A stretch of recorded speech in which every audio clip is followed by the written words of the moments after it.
नमस्कार, मैं आचार्य वंदना। आज का जो मेरा टॉपिक है वो शुक्र प्लैनेट को लेकर है। इससे जुड़ी क्या समस्याएं आजकल के युवा पीढ़ी नहीं, अदरवाइज और भी लोगों को, बहुत सारे लोगों को एक अलग अलग एज पे हो रही है।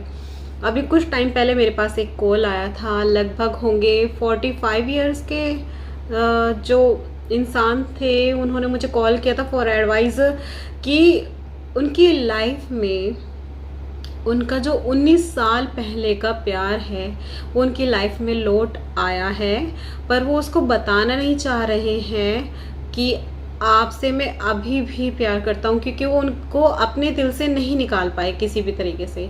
ऐसी घटना उनके साथ हो रही थी, उनको समझ में नहीं आ रहा था कि क्या चीज़ सही है क्या गलत है। 19 साल का गैप बहुत बड़ा गैप होता है। जब वो कॉलेज जाते थे तब उनके साथ ये घटना हुई थी।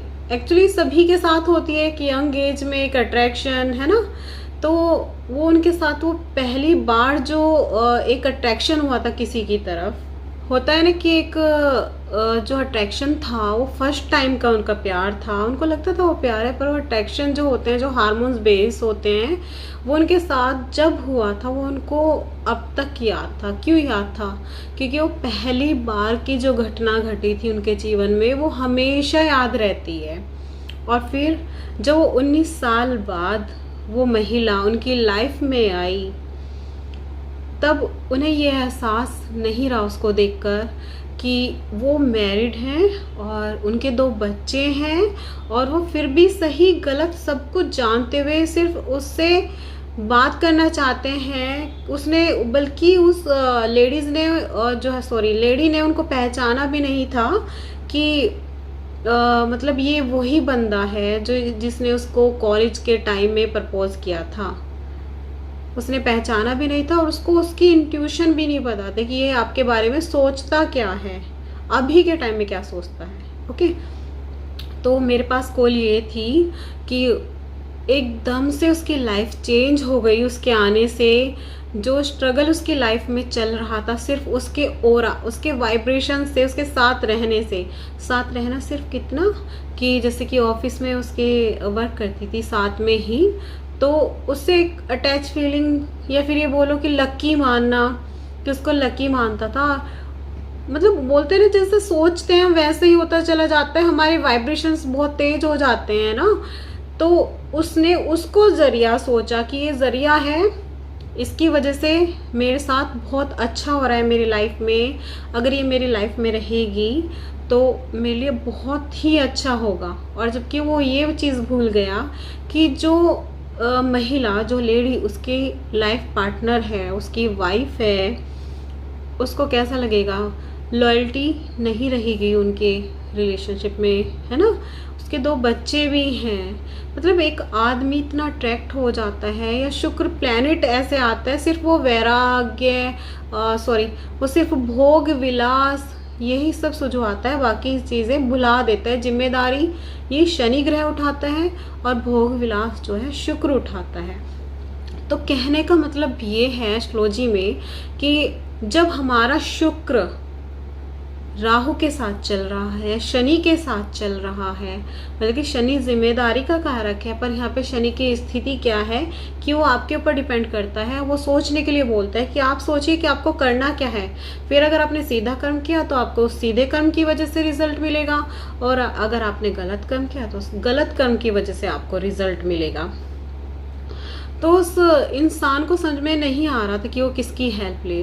उसका कॉल मेरे पास आया, तो उसने पूछा कि ऐसा ऐसा मेरे साथ हो रहा है।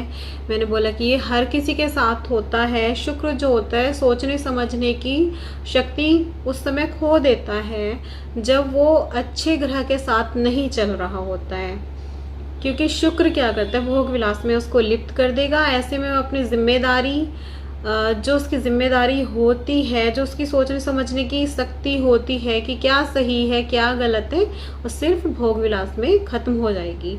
और ये सिर्फ शॉर्ट टाइम पीरियड के लिए ही होता है। शॉर्ट टाइम पीरियड आएगा, जैसे एक तूफ़ान आता है लाइफ में, वैसे ही एक तूफ़ान आता है और उसकी पूरी ज़िंदगी को तहस नहस करके चला जाता है। एक चार्ट मैं यहाँ पे शेयर करूँगी कि किस तरह का चार्ट है, ठीक है। आप उस चार्ट को भी देखिएगा। उसमें बुध जो हमारा दिमाग है, वो हमारा दिमाग काम नहीं करता है किसी तरीके से। प्लैनेट इस तरीके से गोचर कर रहे होते हैं दशाओं में, जैसे सपोज दैट राहु, शनि, शुक्र, बुध, है ना, या फिर 3 दशा किसी एक ग्रह की, जैसे बुध या शनि की ग्रह की दशा, राहु उसमें इन्वॉल्व। राहु का मतलब मैनिपुलेट करना, पागल बनाना, और पागल बना के चीज़ें करवाना, और जब वो चीज़ें हो जाएंगी उसके बाद इंसान को पता लगेगा कि वो उसने कितनी बड़ी गलती करी थी। तो ऐसी गलती ना करें। अगर आपकी राहु, शनि, शुक्र इन सब की एक साथ दशाएं चल रही हैं और अगर आपको नहीं पता है तो आप चेक भी करा सकते हैं। मुझे कमेंट बॉक्स में भी, यहाँ पे मैं कोई चार्ज नहीं लूँगी आपसे, अगर कमेंट बॉक्स में आप मुझे बताएंगे, मैं फ्री ऑफ कॉस्ट वहाँ पे आपका आंसर दूँगी, जैसे मैं रीड कर लूँगी मैसेज को, ठीक है। तो कभी भी ऐसा कदम ना उठाएं जिससे आपको आगे पछतावा हो या उन लोगों के साथ नाइंसाफ़ी हो जिनकी कोई गलती नहीं होती है। शुक्र, अट्रैक्शन, भोग विलास, ये सब थोड़े समय के लिए ही होते हैं। शुक्र जो है आपकी लाइफ में कुछ समय के लिए आता है, बल्कि हर एक प्लैनेट की टाइम की एक दशा होती है, वो एक टाइम के लिए ही आते हैं। परमानेंट कुछ भी नहीं होता है, पर परमानेंट है तो सिर्फ आपका डिसीज़न, आपका चरित्र। अगर आप उसको खो दोगे, वो स्थिरता खो दोगे, जो मैच्योरिटी लेवल है वो खो दोगे, फिर आप अपनी लाइफ में मुश्किल ही जीत पाओगे, ठीक है। तो कुछ समय के लिए अपनी जो फैंटेसी है, जो डिज़ायर है, एक लेवल तक की सीमित करके रखिए, और क्या अनुचित है, क्या उचित है और क्या मर्यादा है उसका ध्यान रखिए।